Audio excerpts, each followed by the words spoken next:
তো hello' friends, আজিৰ এইটো ভিডিঅ'ত এই ফেব্ৰিক 40 টেবলেটৰ বিষয়ে আলোচনা কৰিম। যিটো টেবলেট আপোনালোকে সাধাৰণতে ডক্টৰে আপোনালোকৰ বডিত ইউৰিক এচিড বাঢ়ি গ'লে এইটো টেবলেটটো আপোনালোকক এডভাইচ কৰে, প্ৰেছক্ৰাইব কৰে। তো এইটো টেবলেটটো আপোনালোকৰ কি কণ্ডিশ্যনত দিয়া হয় বা ইয়াৰ ড'জ কিমানখিনিকে দিয়া হয়, দিনত কেইবাৰ খাব পাৰে আপোনালোক, কিমান দিনলৈকে খাব পাৰে, বা এইটো টেবলেটৰ পৰা আপোনালোকৰ কিবা ছাইড এফেক্ট হ'ব পাৰে নেকি, বা এইটো টেবলেট খালে আপোনালোকে কি সাৱধানতা আপোনালোকে কি অৱলম্বন কৰিব লাগে, এনেকৈ গোটেইখিনি কথা আলোচনা কৰিম। তো আপোনালোকে ভিডিঅ'টো লাষ্টলৈকে চাই থাকক।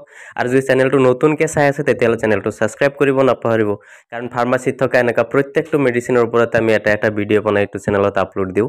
তো আপোনালোকে যদি মেডিচিনৰ কথা শিকিব বিচাৰে, যদি ফাৰ্মাচীৰ বিষয়ে জানিব বিচাৰে, তেতিয়াহ'লে আপোনালোকে এই চেনেলটো ছাবস্ক্ৰাইব কৰি থ'ব আৰু কাষৰ বেল আইকনটো প্ৰেছ কৰি থ'ব।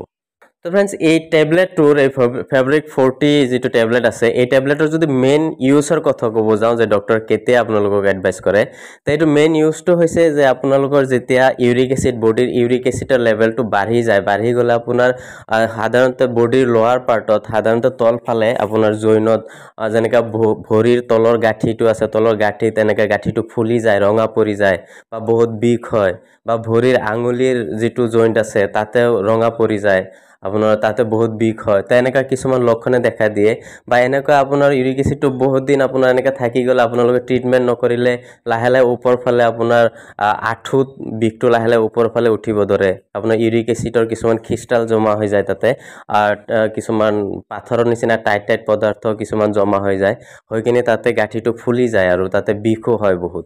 তো এনেকুৱা প্ৰব্লেম হ'ব ধৰে, আৰু এনেকুৱা পৰৱৰ্তী লাষ্ট ষ্টেজত গৈ কিনে এইটো আপোনাৰ লাহে লাহে কিডনিত গৈ কিনে সেইবিলাক ক্ৰিষ্টেলবিলাক জমা হৈ যাব পাৰে, যাৰ কাৰণে আপোনাৰ কিডনি ষ্টনতো পেচেণ্ট ভুগিব লগা হৈ যায়। তো সেইকাৰণে মই যিখিনি লক্ষণৰ কথা ক'লোঁ, যিখিনি আপোনাৰ আঁঠুত বিষ হ'ব পাৰে, ফুলি যাব পাৰে, ৰঙা পৰি যাব পাৰে, বা ভৰিৰ বুঢ়া আঙুলিত মেইনলি সাধাৰণতে বেছি দেখা যায়, এনেকুৱা ৰঙা পৰি যায়, ফুলি যায়, বা বিষ হয়। তো এনেকুৱা লক্ষণে দেখা দিলে আপোনালোকে লগালগ ডক্টৰক কনচাল্ট কৰিব, ডক্টৰক জনাব কথাখিনি, আৰু যদি ব্লাড টেষ্ট দি আপোনালোকে ইউৰিক এচিড লেভেলটো চাই কিনে সোনকালে ট্ৰিটমেণ্টটো আপোনালোকে আৰম্ভ কৰিব চেষ্টা কৰিব। আৰু এইটো টেবলেটৰ যদি ড'জৰ কথা আলোচনা কৰিব যাওঁ, তেতিয়াহ'লে ড'জটোতো সদায় পেচেণ্টৰ কণ্ডিশ্যনৰ ওপৰত ডিপেণ্ড কৰে। ইয়াত কিমান আছে ইউৰিক এচিড আপোনাৰ ব্লাডত, সেইটোৰ ওপৰত ডিপেণ্ড কৰি ডক্টৰে আপোনালোকক ড'জটো দিয়ে। তথাপিতো যদি ইয়াৰ কমন ড'জটো ক'ব যাওঁ, তেতিয়াহ'লে আপোনালোকে এই ফেব্ৰিক 40 mg থাকে, 80 mg থাকে, বা 120 mg থাকে। তো সাধাৰণতে 40 mg টেবলেটটো আপোনালোকক দিনত এক টাইম খাব দিয়া হয়, বা প্ৰয়োজন অনুযায়ী দিনত 2 টাইমো কিছুমান পেচেণ্টক খাব দিয়া দেখা পোৱা যায়।